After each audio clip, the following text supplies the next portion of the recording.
नमस्कार, फिर से वेलकम है एक नई वीडियो में।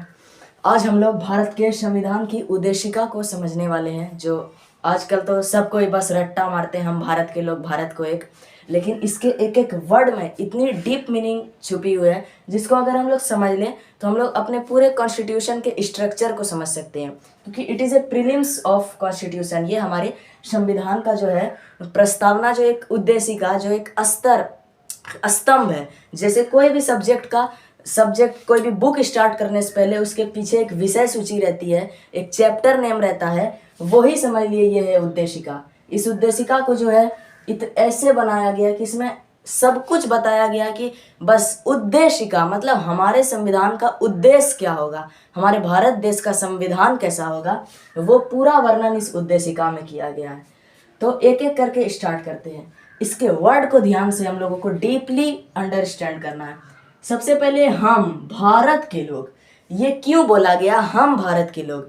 क्योंकि जो संविधान बनाने की जो संविधान सभा की समिति थी, वहां पर जो संविधान बना रहे थे उसका जो प्रतिनिधित्व किया था वो जनता ने किया था। तो वो हुए जनता के प्रतिनिधि, और जनता के प्रतिनिधि मतलब जनता की आवाज। तो जो चीज जनता के प्रतिनिधि ने बताया, इसका मतलब वो चीज कौन बता रही है? जनता। इसलिए इन्होंने लिखा हम भारत के लोग, मतलब भारत की समस्त जनता की ये उद्देशिका है। फिर बोला भारत को एक। किसको? भारत को एक। अब यहां पर यह समझना है कि संविधान में भारत को क्या माना गया है। संविधान में भारत को एक राज माना गया है। क्या? राज। राज मतलब कोई स्टेट नहीं, राज्य तो होता है संविधान के हिसाब से। राज होने के लिए जो आवश्यक तत्व हैं उसकी एक ट्रिक है, मैं बताता हूँ। जस प्रभु, एक चीज मैं लिख रहा हूँ, जस प्रभु। ज से जनता, जनता यानी उसकी एक जनसंख्या होनी चाहिए। स से संविधान, संविधान यानी उसका एक प्रशासन, शासन होना चाहिए।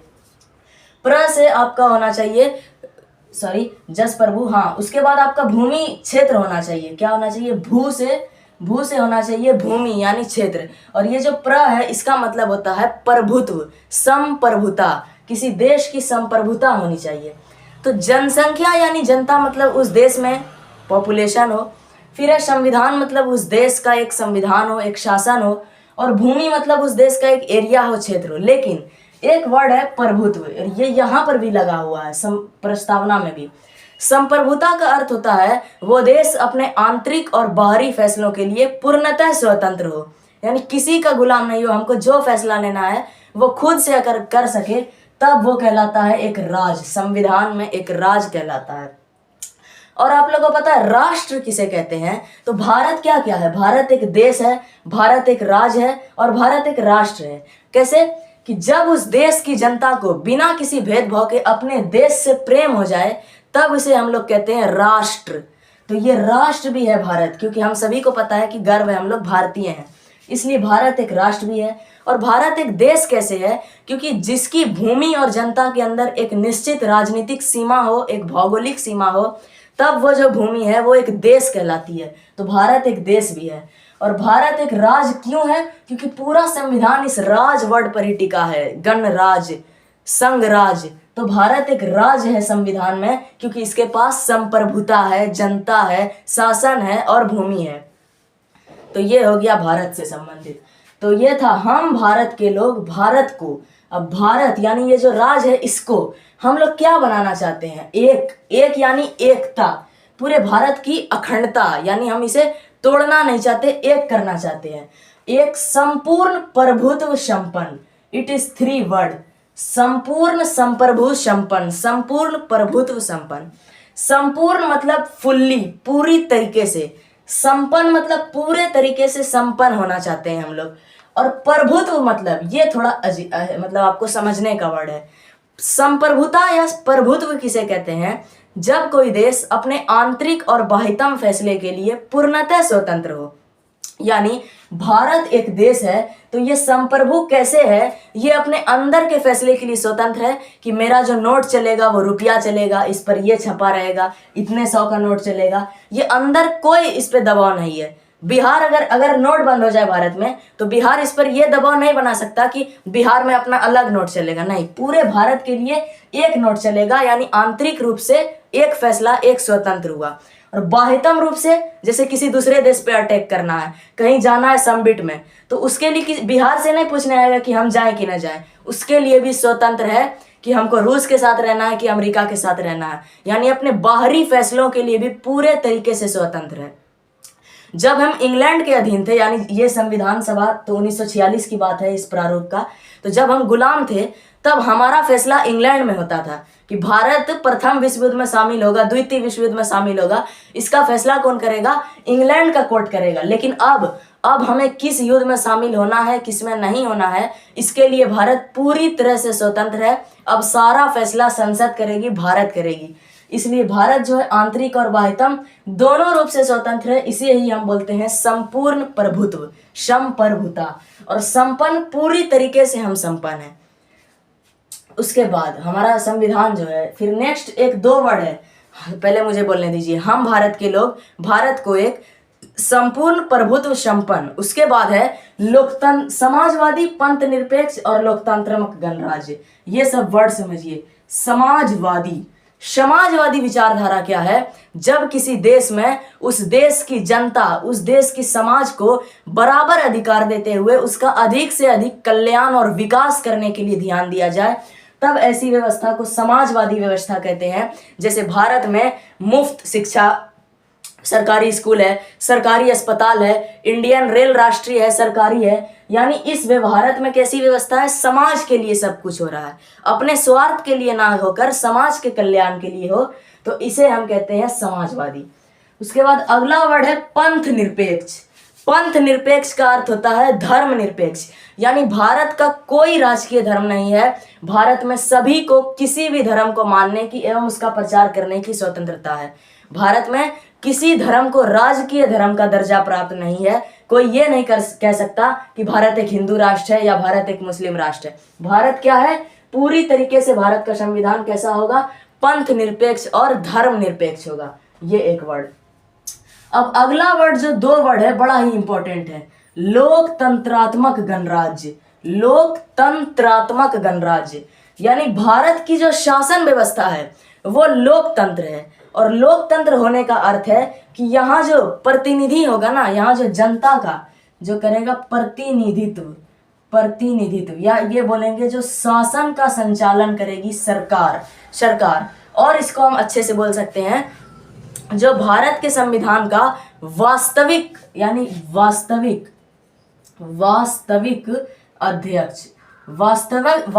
अध्यक्ष होगा, जो होता है प्रधानमंत्री। यानी इंडिया में जो मैक्सिमम फैसले लेगा वो कौन लेगा? प्रधानमंत्री, पीएम, यानी वो होगा शासन व्यवस्था का, शासन का जो होगा वास्तविक प्रमुख जो होगा उसका निर्वाचन जनता करेगी। यानी जनता चुनेगी कि हमें किसको सरकार बनाना है, किसको शासन का वास्तविक प्रमुख बनाना है, तब ये होगा लोकतंत्र। लेकिन यहाँ लोकतंत्र नहीं है, यहाँ है लोकतंत्रात्मक गणराज्य। तो इस गणराज्य शब्द का क्या अर्थ है? तो भारत एक लोकतंत्र भी है और एक गणराज्य भी है। तो लोकतंत्र तो हुआ कि शासन के प्रमुख का चुनाव जनता करेगी, जैसे प्रधानमंत्री, कुछ भी चुनाव जनता करेगी। और गणराज्य हम तब बोलेंगे जब शासन के औपचारिक प्रमुख या बोलेंगे उस राष्ट्र के राष्ट्र अध्यक्ष, या इसे ही हम लोग बोलेंगे शासन के औपचारिक प्रमुख का भी चुनाव जनता करेगी।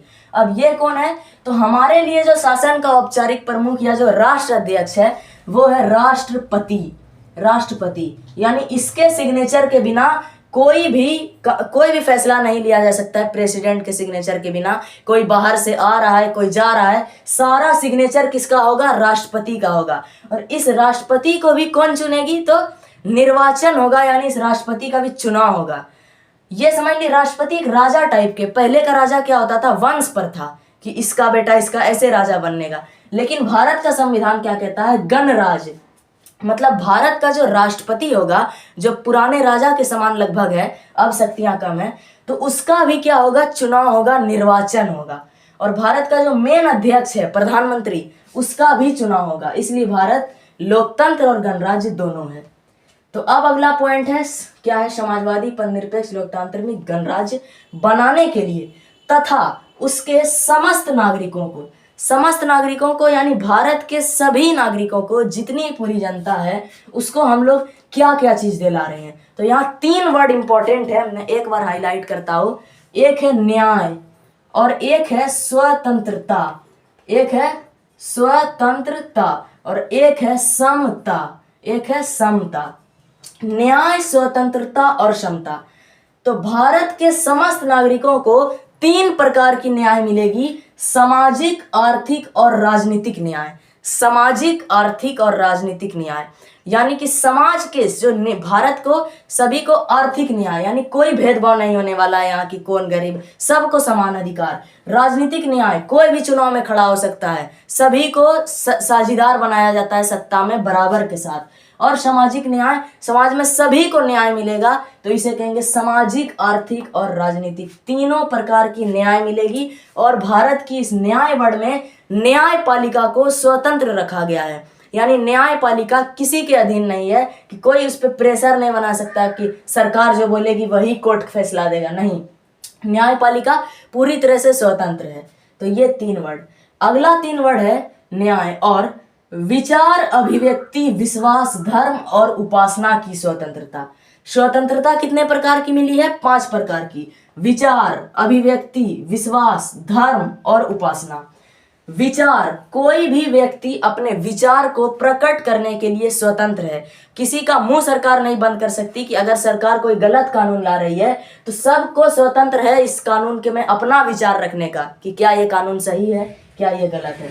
दूसरा, अभिव्यक्ति, सभी को अपने गरिमा की स्वतंत्रता है। अपनी मतलब एक हनन नहीं कर सकते किसी का, जैसे कोई पागल है तो उसको मतलब मार नहीं सकते हैं, सभी को एक स्वतंत्र अभिव्यक्ति मिला हुआ है। उसके बाद विश्वास, सभी को जो विश्वास की स्वतंत्रता दी गई है, किसी भी आस्था पर विश्वास करने की। और एक है धर्म और उपासना, यानी सभी को किसी भी धर्म, किसी भी आस्था में विश्वास करने की, किसी भी धर्म को मानने की, किसी भी धर्म का प्रसार करने की पूरी स्वतंत्रता दी गई है भारत देश में कि कोई भी धर्म को मान सकते हैं। तो ये हुआ 5 प्रकार की स्वतंत्रता।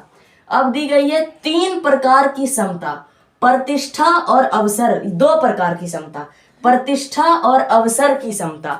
सभी नागरिकों को भारत में समान अवसर प्रदान किया गया है। समान अवसर कैसे? सत्ता में साझीदार सबको बराबर बनाया गया है, सभी को बराबर आजादी है, सभी बराबर वोट कर सकते हैं, सभी कुछ भी बोल सकते हैं, यानी सभी को समान अवसर है। और एक प्रतिष्ठा, सभी को अपने जो है स्वसम्मान का, कोई किसी के हनन नहीं कर सकता, कोई किसी को कुछ भी मतलब गलत नहीं बोल सकता, सभी को अपनी एक प्रतिष्ठा की समता दी गई है। कोई अगर विकलांग है तो उसको कोई ऐसा नहीं कि देश से मार के निकाल देगा कि ये है तो विकलांग है तो वोट नहीं दे सकता, उसकी भी एक प्रतिष्ठा है, उसे भी उसकी स्वतंत्रता है। तो प्रतिष्ठा और अवसर की समता प्राप्त कराने के लिए, यानी वो जो जनप्रतिनिधि संविधान में गए थे वो उन्हें क्या कर, ये सब चीज न्याय, स्वतंत्रता और समता क्या करना चाहते थे? सभी लोगों को प्राप्त कराना चाहते थे। उसके बाद तथा उन सब में मतलब पूरे भारत की जनता में, प्रतिनिधि बोल रहे हैं जिसे जनता ने चुना है, पूरे भारत की जनता में क्या होना चाहिए?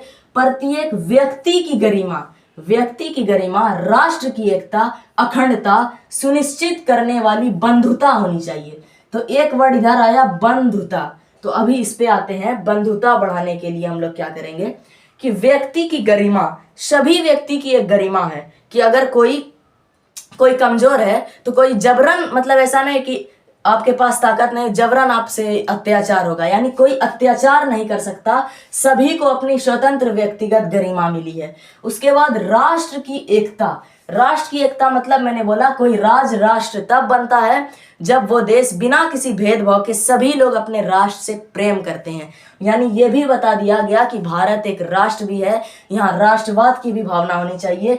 अखंडता, यानी भारत को कोई तोड़ नहीं सकता, कोई जबरन ये नहीं कहेगा कि अब हम, मेरा मन नहीं कर रहा, अब हम जा रहे हैं पाकिस्तान में मिलने, ऐसा नहीं। जो भारत में है वो भारत में ही है, इसे हम कहेंगे अखंडता, खंड नहीं करेगा देश को।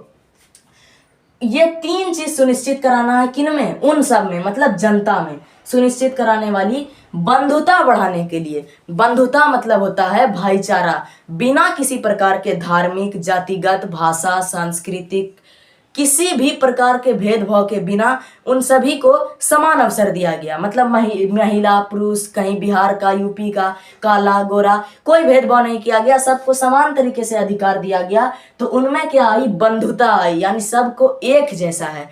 तो इसे हमने कहा बंधुता, भाईचारा बढ़ाने के लिए। तब ये सारा पॉइंट लिख के उन्होंने बोला दृढ़ संकल्पित होकर, यानी हम लोग दृढ़ होकर संकल्प लेते हैं कि इस पे किसी प्रकार का कोई बदलाव नहीं होगा, भारत के संविधान का स्वरूप ऐसा ही होगा। दृढ़ संकल्प होकर इस संविधान को, जो संविधान बनने वाला था, इस संविधान को इस संविधान सभा में, यानी जो उस दिन इन्होंने बोला संविधान सभा में, आज यानी उस दिन जिस दिन ये बन रहा था, तो जिस दिन ये कंप्लीट हुआ संविधान बनके, उस दिन का डेट क्या था, 26 नवंबर 1949।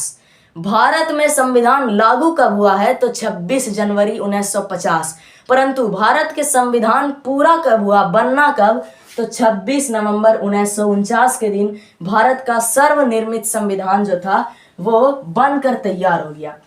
और इत्तर द्वारा इस संविधान को अंगीकृत, अधिनियमित और आत्मर्पित करते हैं।